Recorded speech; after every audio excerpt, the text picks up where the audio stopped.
2 से 3 दिन हो गए और 3 दिन से एक ही खबर ट्रेंड कर रही है कि हिडमा मारा गया। और हिडमा जो मारा गया, अब उसकी लगभग आखिरी कहानियाँ अब आपको मीडिया में दिखेंगी। और मैं उसके गांव पहुंचा हुआ हूं, उसका अंतिम संस्कार हो रहा है। 1-8 घंटे और मेरे को लगता है लगेंगे, 1-1.5 घंटे, और उसकी सारी चीज़ें जलकर स्वाहा हो जाएंगी। तो हिडमा के गांव पहुंचा हूं, क्या कुछ दिखा, क्या कुछ समझ में आया, वो आपको बताता हूं। नमस्कार, मैं विकास तिवारी हूं, आप बस्तर टॉकीज देख रहे हैं। 3 दिन से इसी खबर पे हूं। और सबसे पहले जैसे ही ये खबर सुबह निकल कर आई 18 तारीख को कि आंध्र प्रदेश के मारेडपल्ली के जंगलों के इलाके में एक मुठभेड़ हुई जिसमें 6 माओवादी मारे गए।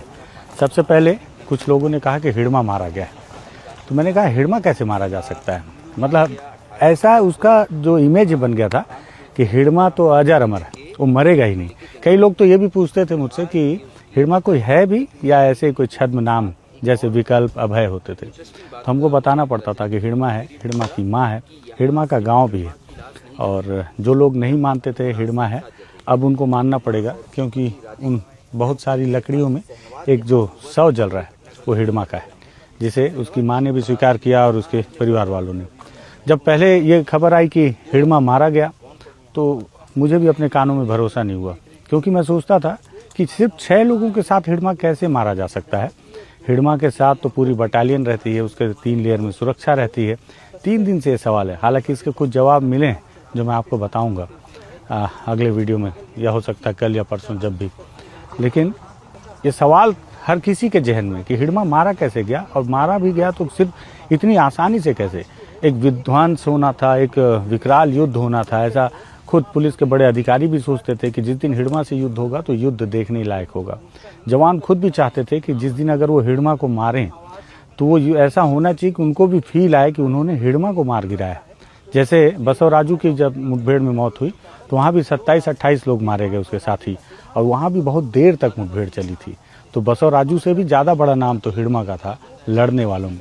बस्तर में चाहे वो उस घटना में रहा हो या ना रहा हो, कई पुलिसिया रिकॉर्ड में उसके नाम को डाल दिया गया, या कई बार उसके नाम को आगे कर दिया गया। ताड़मेटला हो, झीरम हो, मिनपा हो, बुरकापाल हो, जितनी भी बड़ी घटनाएं हों, हर घटना के नाम के पीछे एक नाम हिडमा जरूर जोड़ा जाता था। और इसी तरह से धीरे धीरे उसका प्रोफाइल और बड़ा होता गया। आज योगेश भाई हैं, रायपुर से आए हैं, तो इनके हाथ में कैमरा थमा दिया हूं। योगेश भाई थोड़ा इधर आ जाओ, उधर और भी पत्रकार साथी बातचीत कर रहे हैं तो उन्हें भी डिस्टर्ब हो रहा है और हमको भी। तो इस तरफ से आते हैं, बहुत पास जाने में थोड़ी सी कठिनाई हो रही है।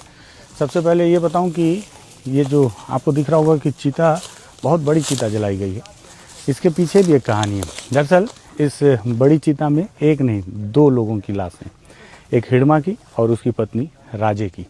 राजे से उसने संगठन में ही शादी किया, और एग्जैक्ट टाइम तो नहीं पता, हर कोई अपने अपने हिसाब से उसकी तारीखें बता रहा है, लेकिन ये सच है कि उसकी पत्नी राजे थी जिसने शादी की। बहुत लोगों ने कहा कि हिडमा की दूसरी पत्नी थी, लेकिन मैं आपको स्पष्ट कर दूं कि हिडमा की पहली और आखिरी पत्नी थी, उसकी कोई दूसरी शादी नहीं हुई।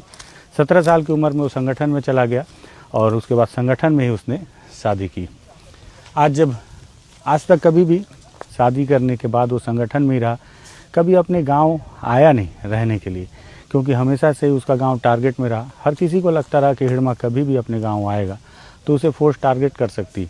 हालांकि वो समय अलग था, जो पुअर्ती गांव 2-3 साल पहले, कि आप सपने में भी नहीं सोच सकते थे कि इस गांव में आप आ पाएंगे आसानी से। लेकिन 2024 के बाद जिस तरह से फोर्स ने अपनी रणनीतियां बदली, जिस तरह से पैंतरे बदले, ऑपरेशन करने के तरीकों में बदलाव किया, लगातार नए कैंप इस्टेब्लिश किए गए, तो आज हम पुअर्ती पे इतनी आसानी से खड़े हैं जैसे शहर के नज़दीक का कोई गांव। पुअर्ती में खड़े हैं वो पति पत्नी जो जंगलों में ही जिनकी शादी हुई, ना उसमें लाल जोड़ा था, ना बैंड बाजा, बहुत छोटी छोटी कुछ रस्में हुई होंगी, नियम कानून जो भी माओवादियों का रहा होगा, तो उसके साथ शादी हुई, लेकिन वो कभी अपने घर नहीं आ पाया अपनी पत्नी को लेकर। मरने के बाद उनकी दोनों की डेड बॉडी उसके गांव लाई गई।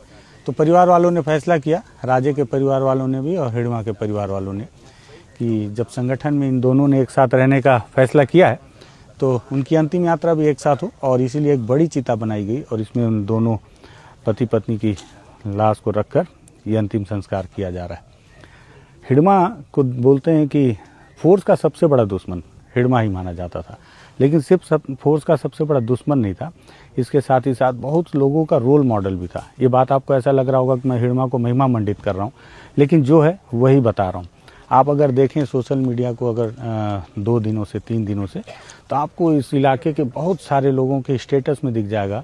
बहुत सारे लोग ये तक लिख रहे हैं कि हिड़मा मर गया, बस्तर के जंगल को बचाएगा कौन। पता नहीं माओवादी बस्तर के जंगल को बचा पा रहे थे या नहीं, लेकिन माओवादियों का दावा तो हमेशा से यही रहा है कि वो जल जंगल जमीन की लड़ाई लड़ रहे हैं।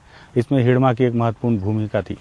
साथ ही साथ बस्तर के जो आदिवासी माओवादी थे, जो माओवाद संगठन से जुड़े थे, उसमें जो बटालियन के लोग थे, जो जिनका सबसे ज़्यादा बड़ा रोल मॉडल हिड़मा ही था, उनको एक सूत्री बांध कर रखने वाला कैरेक्टर भी यही था। आज जब देर रात को, कल भी हम वहाँ उस अस्पताल में थे मारड़पल्ली के इलाके के, वो नाम बहुत कठिन सा है, मैं हर बार भूल जाता हूँ। तो उस अस्पताल में कल पूरे दिन हिड़मा के परिवार के लोग थे, राजे के परिवार के लोग थे और एक माओवादी के परिवार के लोग थे। कल देर रात वहाँ से उसकी डेड बॉडी का पोस्टमार्टम करके जब उसके परिवार को सौंपा गया, छत्तीसगढ़ से कुछ पुलिस के जवान भी साथ में गए हुए थे और उन सभी ने उसकी डेड बॉडी को लेकर देर रात उसके गांव पहुंचे और फिर सीआरपीएफ ने उसे सुरक्षागत कारणों से उसकी डेड बॉडी को कैंप के अंदर ही रखा।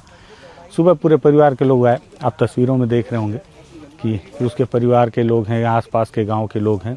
और ये जो भीड़ आप देख रहे हैं, ये भीड़ बताती है कि हिड़मा को देखने के लिए लोगों में कितना उत्साह था और कितना उसको लेकर सपोर्ट था। अब ये हिड़मा का सपोर्ट था या हिड़मा की विचारधारा या माओवाद की विचारधारा का सपोर्ट था, ये कह पाना तो कठिन है। लेकिन वैसे भी गांव में किसी की मौत होती है तो उसके अंतिम संस्कार में आसपास के लोग जरूर एकत्रित होते हैं।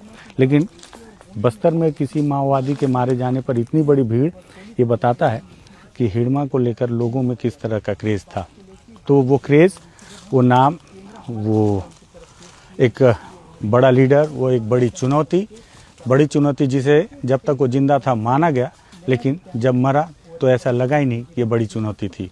बहुत आराम से वो मारा गया, केवल 6 लोगों के साथ। इस मुठभेड़ को लेकर कई लोगों के कई तरह की कहानियां हैं, कई तरह के आरोप हैं, लेकिन ये उसकी अंतिम और आखिरी यात्रा है, जिसके बाद अब इस इलाके में मुझे लगता है कि हिड़मा या उसके जैसे लोगों के नाम का खौफ अब लगभग समाप्त हो जाएगा। और इसी समाप्ति के साथ माओवाद का अंत होगा या नहीं होगा, ये बोलना तो बहुत जल्दबाजी होगी, लेकिन इस इलाके के माओवादियों का अंत है ये हिड़मा की मौत के बाद। आज सुन रहा हूँ कि पापा राव भी शायद लौट कर वापस आ रहा है समर्पण करने के लिए। आ जाएगा तो उस पर भी हम जानकारी देंगे। पापा राव भी बहुत पुराना नाम है जगरगुंडा इलाके का। इसके साथ ही साथ देवजी को लेकर भी हो सकता है 1-2 दिन के अंदर कोई खबर आ जाए। बहुत सारे लोग आरोप भी लगा रहे हैं कि हिड़मा की मौत के पीछे देवजी भी जिम्मेदार है। हो सकता है कि उसके द्वारा किसी तरह की डील की गई हो। किसी भी बात की कोई पुष्टि नहीं है, जो सुनी सुनाई बातें आ रही हैं चारों तरफ से, मुझे लगता है वो भी आपको बता दूं। तो ये उसकी चिता आज जलाई गई। बहुत सारी भीड़, बहुत सारे लोग, एक बहुत बड़ा किस्सा, एक बहुत बड़ा कैरेक्टर माओवाद संगठन का खत्म हो गया। और मुझे लगा कि हर एंगल दिखाना चाहिए, फोर्स की बात भी बतानी चाहिए, ग्रामीणों की बात तो ज़रूर बतानी चाहिए, क्योंकि हम तो बस्तर टॉकीज आदिवासियों के लिए ही हमने तैयार किया है। लेकिन उसमें एक बहुत बड़ा हिस्सा माओवादियों का भी था। माओवादियों को लेकर इस इलाके की हम लगातार रिपोर्टिंग कर रहे हैं। लगातार खत्म होते माओवाद के लोगों को देख रहे हैं, माओवाद को नहीं, माओवाद संगठन के लोगों को मरते हुए देख रहे हैं। तो ये उसकी अंतिम यात्रा का मुझे लगा कि अपने दर्शकों को वो तस्वीर दिखा देनी चाहिए, इसलिए हमने इस वीडियो को तैयार किया। हिड़मा के बारे में और भी कुछ डिटेल वीडियो मैं आपको अलग अलग वीडियो में बताता रहूँगा, अलग अलग कहानियाँ बताता रहूँगा। लेकिन आज दोनों हिड़मा और राजे की अंतिम यात्रा जो पति पत्नी की थी, वो किस तरह से यहाँ पे उनके ग्रामीणों ने उनको अंतिम संस्कार के तौर पर उन्हें श्रद्धांजलि दी, विदाई दी, वो दिखाने के लिए इस वीडियो को हमने तैयार किया। इस दौरान चारों तरफ सीआरपीएफ के जवान तैनात हैं। सीआरपीएफ को ये अंदेशा है कि अभी भी सुरक्षागत कारणों से इस इलाके को अपने कब्जे में रखना चाहिए।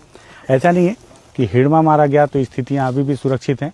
अभी भी देवा, जो कि बटालियन को लीड करता है, वो भी इसी इलाके का है। और हिड़मा के गांव से ही बताते हैं अभी भी 10 माओवादी हैं जो सक्रिय रूप से संगठन में, जो लौट कर आए नहीं। आपको मैं बताऊं कि बीते दिनों जब हम हिड़मा के गांव में पूरे दिन रिपोर्ट करने के लिए तैनात थे, तो पूरे दिन रिपोर्ट करके जब हम वापस लौटे तो ठीक हमारे लौटने के बाद गांव में ही उस पटेल की हत्या कर दी गई थी।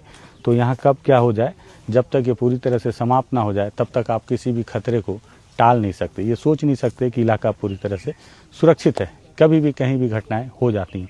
हिडमा एक बड़ा कैरेक्टर जरूर था, लेकिन हिडमा के अलावा भी बहुत सारे माओवादी अभी हैं जो लौट कर आए नहीं। ये वीडियो तैयार किया है, देखिएगा। अगर लगे कि ये जानकारी है, ठीक ठाक है और पसंद आई हो, अगर आपको लगे कि और भी लोगों को देख लेना चाहिए, आपके चिर परिचित लोगों को, तो वीडियो को शेयर कर सकते हैं आप। और लगे कि ग्राउंड पे दौड़ भाग करके ग्राउंड की चीज़ों को निकालने की एक छोटी मोटी कोशिश कर रहे हैं बस्तर टॉकीज के माध्यम से, इसको भी सब्सक्राइब कर लेना चाहिए, तो कर लीजिएगा। धन्यवाद।